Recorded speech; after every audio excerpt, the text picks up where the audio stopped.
Hey guys, so the other day I was watching a show on Netflix. It intrigued me because I went into a rabbit hole of thinking. The lady went to a man to verify the authenticity of her luxury handbag that her friend had gifted her. She wanted to see if it was real or if it was fake. The guy said it's a fake.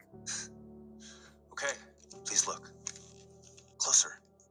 It's just too elaborate, don't you think? Highly developed counterfeits are certain to surpass genuine pieces, because genuine pieces aren't perfect in craft. So its perfection is actually its flaw. Yes, 100%. The lady said the perfection of the bag was actually its flaw, and that is how the guy was able to tell that it was a counterfeit. The fact that it was too perfect. The real thing will always have some type of differentiation, and it's not always perfect because it's handcrafted, it's handmade. So therefore there will be some type of flaw. The handbag will have some type of variation from each other. So this made me start thinking. I had recently finished a Daniel fast, and I was talking about in one of my videos that if you take a look between fruits that are lab made or genetically modified, for example bananas, how are bananas always perfect looking color and size in the grocery store? That's how you can tell something is manufactured versus being God made. If you go to other countries like tropical countries, you will see that the fruits and the vegetable there all look different from each other. You will not pick up two of the same items and they won't look the same. They have some type of variation in color, such as tomatoes that you get that are from your local farmer versus inside of a grocery store.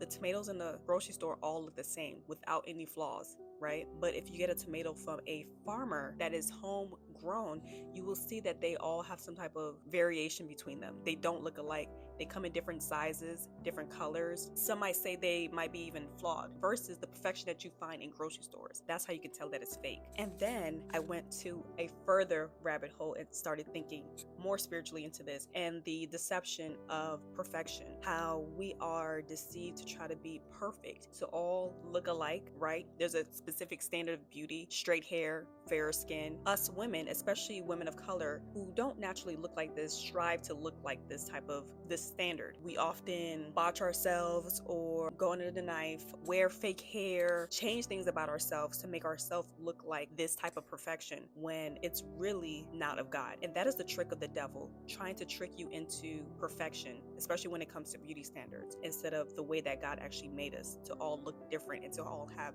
variation.